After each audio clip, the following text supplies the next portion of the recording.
আসসালামু আলাইকুম দর্শক শ্রোতা, দেখুন কত সুন্দর করে নকশি কাঁথা সেলাই করেছি।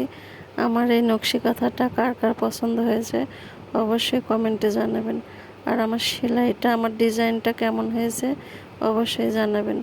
এই কাঁথাটা কিন্তু অর্ডারি কাঁথা, একজন অর্ডার করেছে সেলাই করতে, তো সেলাই করে দিলাম। কেমন হয়েছে অবশ্যই জানাবেন।